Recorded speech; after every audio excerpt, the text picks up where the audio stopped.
Hi කොහොමද ඔයාලට හැමෝම හොඳින් නේද? මතකද අපේ කලින් වීඩියෝ එක? අපේ මැලේසියා සංචාරයේ පළවෙනි සහ දෙවෙනි දවස ගත කරපු විදිහයි අපි පෙන්නුවේ. පළවෙනි දවස මලක්කාවල ලස්සන තැන් බලපු හැටි අපි බැලුවා. දෙවෙනි දවසේ කුආලාලම්පූර් වලට ඇවිල්ලා සිටි ටුවර් එකක් ගියා. අද වීඩියෝ එකෙන් අපි පෙන්වන්නේ අපේ තුන්වෙනි සහ හතරවෙනි දවස් කොහොමද ගත කරේ කියලා. අපි බලමු.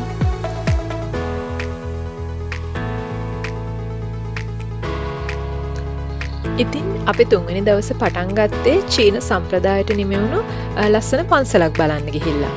මේ පන්සලට යන්න අපි ටැක්සි එකක් බුක් කරගත්තා හොටෙල් එකේ ඉඳලා. අපි උදෙන්ම ආපු නිසා මෙතන තියෙන සුන්දර පරිසරය හරිම නිදහසේ විඳ ගන්න පුළුවන් වුණා. කුආලාලම්පූර් නගරේ උස් ගොඩනැගිලි මෙතන ලස්සනට පේනවා. මහල් 6කින් යුක්ත මේ පන්සලේ වර්ණවත් චයිනීස් ෆෙස්ටිවල් ලැන්ටර්න්ස් වලින් සරසලා තියෙනවා. මෙහි වහලයක් චීන සම්ප්‍රදායානුකූල කැටයම් වලින් සරසිලා තියෙන්නේ. මේ පන්සල ඇතුලේ බෞද්ධ ප්‍රතිමා සහ වෙනත් දේව ප්‍රතිමා දක්නට ලැබෙනවා. ඒ වගේම අනිත් විශේෂ දේ තමයි මේ පන්සලට නොමිලේ ඇතුල් වෙන්න පුළුවන්.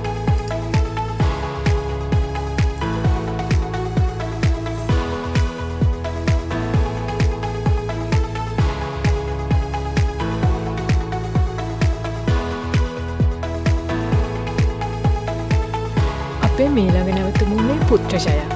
එහෙමත් නැත්නම් මැලේසියාවේ සුන්දර නව පාලන නගරය. කේල් සෙන්ටර් වල ඉඳන් එක්ස්ප්‍රස් ට්‍රේන් එකකුණුයි අපි පුත්‍රජය වලට ගියේ. රජයේ කාර්යාල, අග්‍රාමාත්‍ය කාර්යාල ආදී පාලනයේ පහසුවට මේ නව නගරයට ගෙනා බවයි කියවෙන්නේ. ඉතා විශාල සහ නවීන තාක්ෂණයෙන් යුක්ත මේ නගරයේ කෘත්‍රිමව ඉදිකරපු පුත්‍රජය ලේක් සහ බොටනිකල් ගාඩන් එකක් දක්නට ලැබෙනවා. ඒ වගේම අලංකාර පාලම්, පල්ලි සහ ෂොපින් මෝල්ස් වලින් මේ නගරය සමන්විත වෙනවා.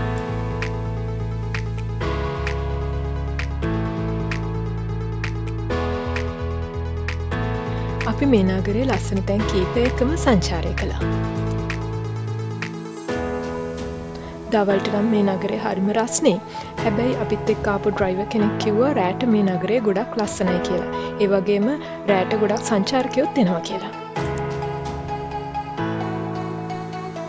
මෙම නගරේ තියෙන මුස්ලිම් පල්ලි ඇතුළට යන්න සංචාරකයින්ටත් පුළුවන්. විශේෂයෙන් කාන්තාවන්ට උනත් අදාළ ඩ්‍රෙස් කෝඩ් එකෙන් යනවා නම් ඇතුළට ගිහිල්ලා පල්ලි බලන්න පුළුවන්. දවසේ ඉතිරි වෙලාව වෙන් කරේ නම් අපි shopping වලට. ඒකේ නම් වීඩියෝ ක්ලිප්ස් ගත්තේ නැහැ. අපි ටුවර් එකේ 4 වෙනි දවස කියන්නේ අපි ගොඩක් ඇවිදපු ගොඩක් තැන් බලපු ලස්සන දවසක්. ඉතින් අපි එදා උදෙන්ම කේල් සෙන්ට්‍රල් වලට ආවා. කේල් සෙන්ට්‍රල් වලින් ට්‍රේන් එකක් අරගෙන බටු කේව්ස් කියන ස්ටේෂන් එකෙන් බහින්න තිබුණේ. එතන ඉඳන් පයින් යන දුරෙන් තමා කුආලාලම්පූර් වල තියෙන ප්‍රසිද්ධම හින්දු දේවාල සංකීර්ණය වන බටු කේව්ස් පිහිටලා තියෙන්නේ. අතිවිශාල මුරුගන් ප්‍රතිමාව සහ ඒ අසල ඇති වර්ණවත් පඩිපේලි හරහා නූතන ලෝකයෙන් වෙන් වූ විශාල ගුහාවකට පිවිසෙන්න පුළුවන්.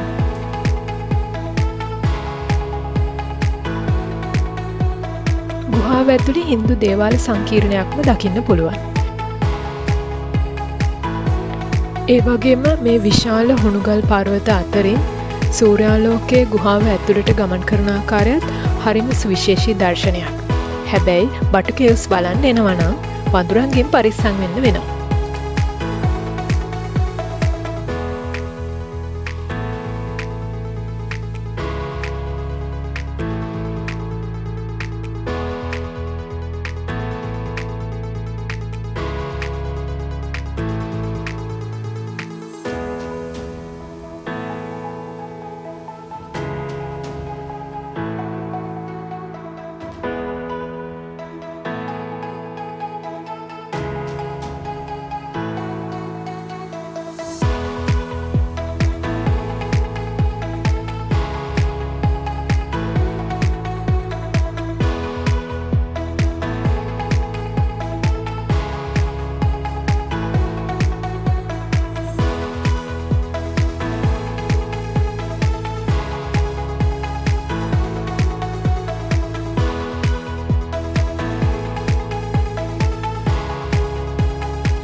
බටු කේව්ස් බලලා අපි මීළඟට ගියේ ලෝකයේ තියෙන උසම සංනිවේදන කුළුණු වලින් එකක් වෙන කේල් ටවර් එක බලන්න.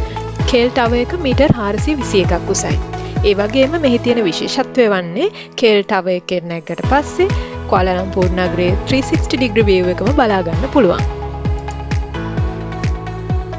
මෙතනට ගියොත් ස්කයි ඩෙක් අත්දැකීම විතරක් නෙමෙයි ග්ලාස් ස්කයි බොක්ස් එකේ අත්දැකීම ගන්නත් අමතක කරන්න එපා.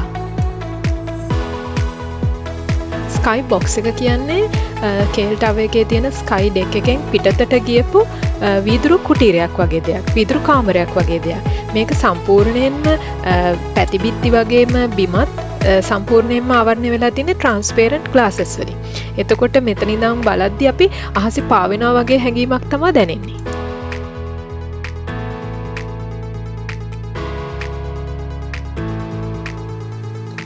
මීළඟට අපි ගියේ ඇක්වේරියම් එක බලන්න. ඇත්තටම මේ තැන්වල ටිකට්ස් ගනිද්දී එතනට ගිහිල්ලා ටිකට්ස් ගන්නවට වැඩිය ක්ලෝක් එක හරහා ටිකට්ස් ගන්නවා නම් ගොඩක් අඩුවට ටිකට් මිලදී ගන්න පුළුවන්.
දවල් දවස පුරාම ඇවිත් කියලා රැට කාමරයට වෙලා ඉන්න බෑනේ. අපි ආවා රැට ට්වින් ටවර්ස් සහ ඒවට පේන්නේ කොහොමද කියලා බලන්න. මෙතන තියෙනවා කේල් ලේක් සිම්ෆනි නැත්තම් ලයිට් ෂෝ කියලා එකක්. මෙතන මේක සම්පූර්ණයෙන්ම නොමිලේ තමයි බලන්න තියෙන්නේ. මියුසික් සහ ලයිට්ස් දෙකම තියෙනවා. ලස්සන මියුසික් එකක් තියෙනවා. කොපිරයිට් වදින නිසා අපිට ඒක ප්ලේ කරන්න වෙන්නේ නැහැ.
ට්වින් ටවර්ස් වල ලස්සන බලාගෙන මීළඟට අපි ගියේ එතනින් නම් පයින් ඇවිදින තුරින් තියෙන තව ලස්සන බ්‍රිජ් එකක් බලන්න.